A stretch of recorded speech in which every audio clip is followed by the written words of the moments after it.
Every life is marked by pain. Not always the loud kind, but often the quiet ache of passing years, of mornings that look too much like the last, of choices deferred until they dissolve into habit. People search endlessly for a way around it, as if comfort could shield them from the truth. Yet comfort has a cost of its own. What begins as safety slowly hardens into stillness. The same walls that protect you become the walls that confine you. Days grow predictable, and predictability turns heavy. A strange restlessness appears, neither sharp enough to break you, nor gentle enough to soothe you. It lingers, whispering that life is slipping through your fingers.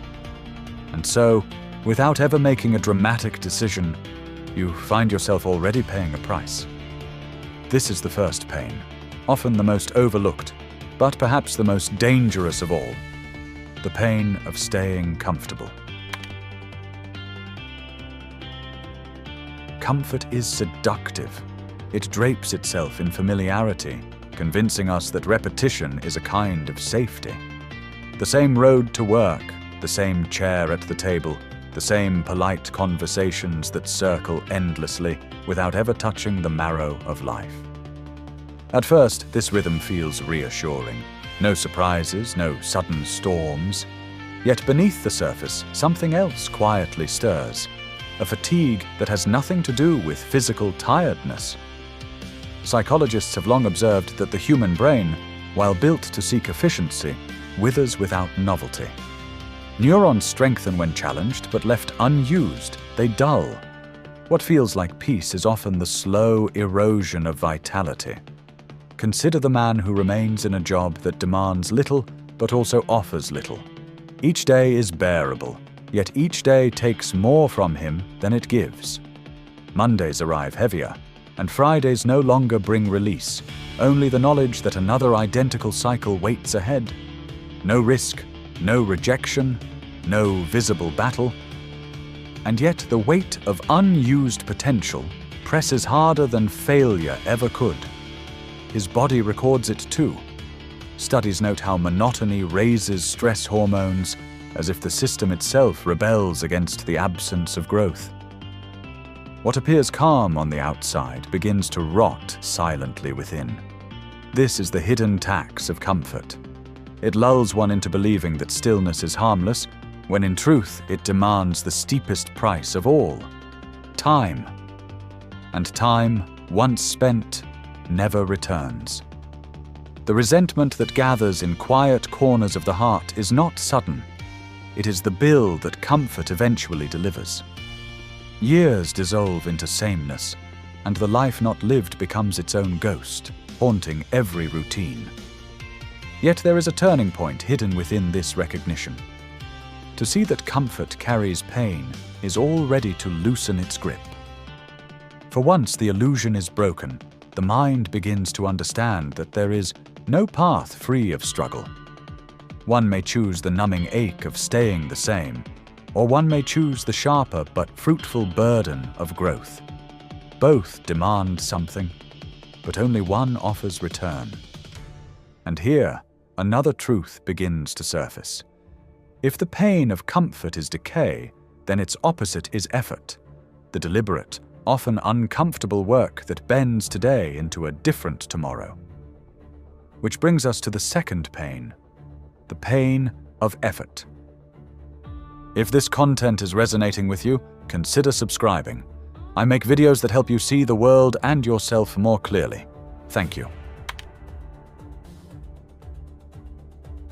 Effort has never disguised itself as pleasant. It announces its presence in the burn of muscles, in the weight of early mornings, in the dull resistance of a mind that would rather postpone than persist. And yet, effort is the only pain that leaves visible traces of its labor. Where comfort erodes silently, effort builds in ways both subtle and profound.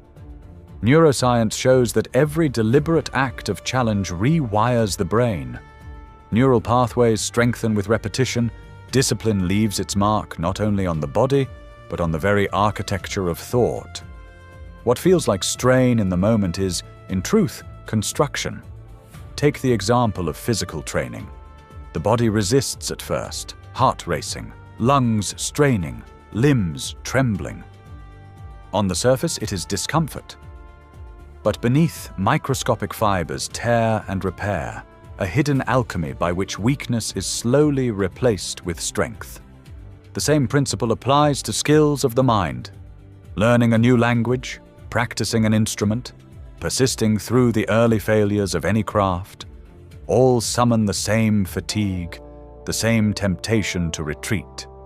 Yet over time, the mind grows sharper, memory steadier, and confidence no longer borrowed but earned. This is the paradox of effort.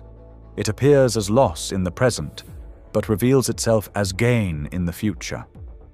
Skipping the struggle feels merciful now, but the body and mind pay interest later in diminished resilience, brittle health, and stagnant spirit. Effort, though painful, is one of the few investments where returns are guaranteed. Each repetition, each decision to rise again after falling, is a deposit toward a life less dictated by circumstance and more shaped by will. Still, effort alone is not enough. For every hour spent building, something else must be surrendered. Time that might have been given to leisure, energy that could have been spent in easier company, even relationships that resist the new direction. This is where the third pain makes itself known. The pain not of labor itself, but of what must be set aside for labor to endure. It is not the weight of what we lift, but the weight of what we leave behind. And so, beyond the pain of effort, one meets inevitably the pain of sacrifice. Sacrifice is the most misunderstood of the pains, for it often disguises itself as loss. To let go of something once cherished, to part with time, with comfort, with familiar company, these moments are felt as wounds. Yet beneath the surface, sacrifice carries a logic older than civilization itself. Nothing of value is ever born without something surrendered in its place. Even nature abides by this law. The forest renews itself only after fire clears the old growth. The body strengthens only when rest follows exertion. In the same way, a life reshapes itself through deliberate renunciations. Consider the act of saving money. On the surface, it feels like deprivation. Meals skipped out, luxuries delayed, indulgences denied. But psychologists have observed that those who practice delayed gratification cultivate greater resilience over time. The marshmallow experiments of the 20th century, though simple in form, revealed this. The child who could wait often grew into the adult, better equipped to steer their destiny. What appeared as a denial of sweetness was, in fact, the rehearsal of freedom. The same truth reveals itself in relationships. To step away from bonds that no longer serve growth is to endure loneliness at first, but that absence becomes fertile ground for deeper connections later. Neuroscience has noted how social ties shape the brain. The company one keeps is not merely external, but imprinted in neural circuitry. To remain with destructive company is not neutral. It is to train the mind toward patterns of fear and stagnation. Thus, the courage to release such ties is not cruelty, but preservation, a sacrifice that protects the architecture of the self. Sacrifice, then, is not about loss, but about trade. It is the surrender of the immediate for the sake of the enduring. The hour of sleep exchanged for study, the fleeting pleasure exchanged for health, the fading friendship exchanged for authenticity. At first, the scales feel uneven, and grief lingers for what has been given up. But in time, the weight shifts, and what once felt like absence reveals itself as foundation. The truth is that every sacrifice builds a frame for transformation. Without it, change cannot hold. And this is the final, perhaps the hardest pain, the pain of transformation itself. For once the trades are made, The identity that once clung to them must dissolve, and something entirely new must take its place. Which leads us to the last and most demanding stage, the pain of transformation.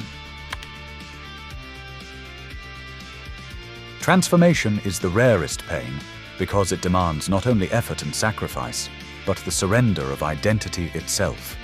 It is one thing to labor, another to let go, but quite another to watch the person one has been slowly dissolve into someone unfamiliar. Change does not arrive like a visitor at the door. It seeps into the bones, rearranges the language of thought, alters the very rhythm of how one stands in the world. To undergo transformation is to endure a quiet mourning, the grief of outgrowing the self once known. Psychology describes this as cognitive restructuring, the brain reshaping its pathways to accommodate new beliefs and behaviors. At first, the process feels unnatural, even threatening, as though one is betraying an older self. Studies on habit formation confirm this unease. Neural circuits resist, clinging to what has been rehearsed, and the unfamiliar registers almost as danger. Thus, transformation often feels less like progress and more like exile. Yet it is within this exile that the most profound liberation takes place. Consider the timid voice that once faltered in public. Each attempt to speak brings discomfort, the heart racing, the words tangled. But over months of persistence, the nervous system adapts. What once summoned fear now summons calm, and the individual no longer recognizes the earlier version of themselves. Transformation reveals itself not in a single victory, but in the moment one realizes they can no longer return to the smaller life once lived. The pain was not pointless. It was the crucible in which a new self was forged. Biologists speak of metamorphosis, the caterpillar dissolving into a formless state before becoming something unrecognizable. Human beings undergo similar passages, internal dissolutions that precede new beginnings. To resist this stage is to remain forever unfinished. To accept it is to become irreversibly changed. And unlike the pains that came before, the pain of transformation carries with it a strange beauty. It proves that growth is real, visible, and final. The truth, then, is that pain cannot be avoided, but within its many shapes lies choice. One can choose the dull ache of stagnation or the searing, fruitful discomfort of growth. And perhaps that choice, more than any external circumstance, is what determines the weight and worth of a life. So now a question remains. Not as instruction, but as invitation. When you reflect on your own path, which pain have you chosen most often? Share it if you feel compelled in the comments below. Not as confession, but as a way of giving shape to the journey we all endure in silence.